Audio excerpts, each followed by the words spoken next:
Shavua Tov ou Mazal Tov et Luhan Navizachor les Tov pour cette nouvelle semaine, Mosai Shabbat Parashat Shemini. Nous sommes le samedi 11 avril, nous sommes rentrés dans la 25e journée du mois de Nissan. D'année en année, un petit qui s'appelle Menachem Mendel regardait son père, qui était un chassid dévoué, entreprendre le long voyage depuis une ville en Biélorussie pour aller rendre visite au Baal Shem Tov. À 9 ans, il a été jugé assez vigoureux pour accompagner son père. Et il a rencontré finalement le Baal Shem Tov dont il avait tant entendu parler. Les années ont passé, le garçon est devenu un jeune homme très capable, désormais à même de voyager seul pour aller voir le Baal Shem Tov. Il est arrivé vendredi à midi et s'est présenté à l'auberge locale, suffisamment tôt pour se préparer au Shabbat. Le Baal Shem Tov avait pour habitude de commencer le Shabbat tôt, alors que le soleil était encore haut, au-dessus de la cime des arbres. Cette semaine-là, cependant, il semblait entendre quelque chose. Lorsque le visiteur s'est glissé dans la salle de prière, le Baal Shem Tov s'est retourné et a commencé les prières pour accueillir le Shabbat. Pour les autres fidèles qui avaient attendu une heure entière, il était clair que le Baal Shem Tov avait retardé l'office pour que le jeune visiteur puisse terminer ses préparatifs et les rejoindre. Tout au long du Shabbat, le Baal Shem Tov n'a pas dit un mot au jeune visiteur.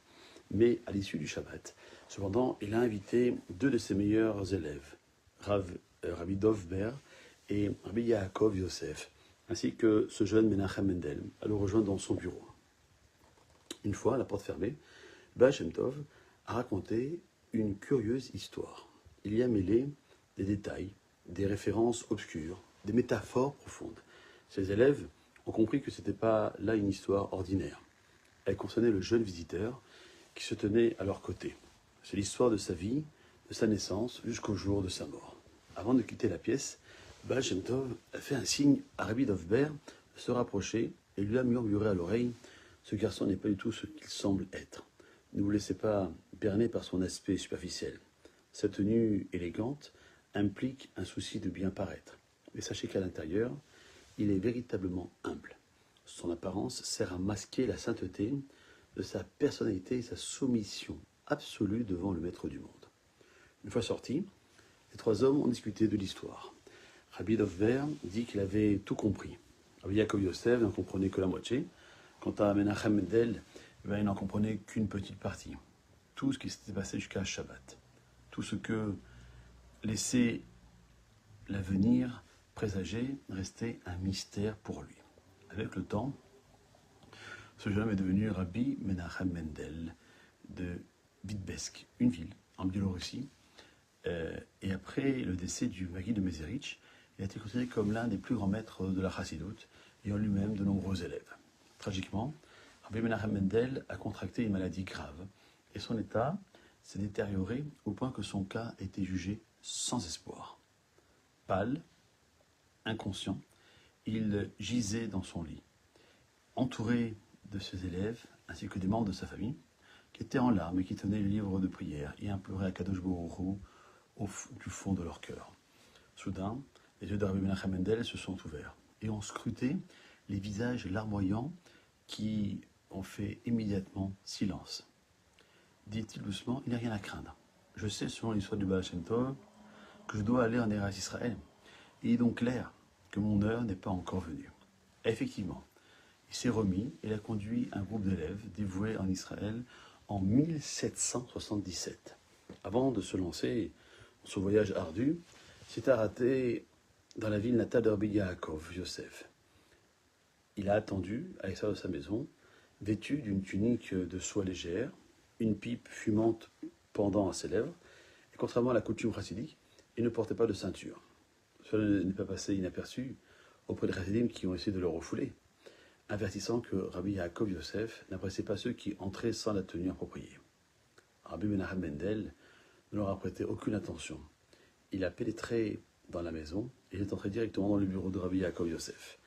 À la vue de son ami du temps où il étudiait à Mizibouz, Rabbi Yaakov Yosef s'est levé et il l'a embrassé avec enthousiasme. Puis il a reculé et a regardé le visage de Rabbi Menachem Mendel. Il comprend-tu maintenant l'histoire du Baal Shem Tov? Alors Rabbi Menachem dit, tu comprends l'intégralité de l'histoire.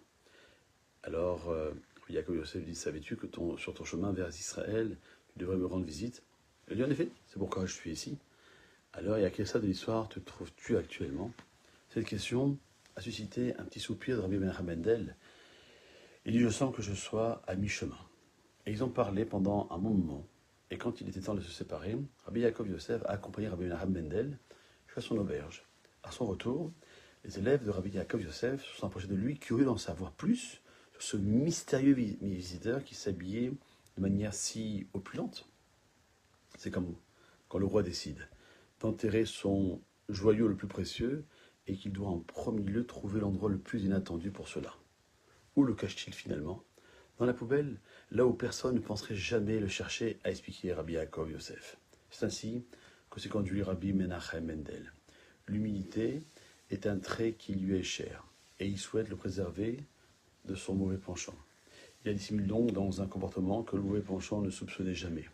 Une fausse expression d'arrogance, de condescendance, mais sachez, dit-il à ses élèves, que ce sont que des artifices pour occulter sa véritable modestie.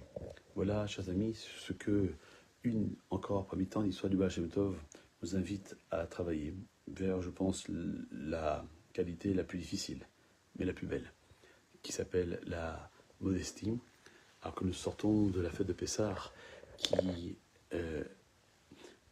est jumelée avec, entre autres, la consommation de la matzah qui est l'aliment de l'aïmouna, de la foi, de la modestie, plat, contrairement au Hames, qui est rentré dans nos maisons depuis au moins ce Shabbat. Et que fait le Hames? Qui gonfle, qui donne cette sensation d'orgueil.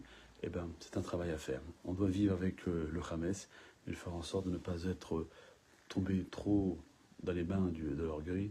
C'est la meilleure leçon que nous pouvons avoir pour commencer cette dernière semaine du mois de Nissan, le mois de la Géoula, en espérant d'entendre que depuis ce Rotovot, Yeshua de Nechamot. Shavua Tov, Kol Tov.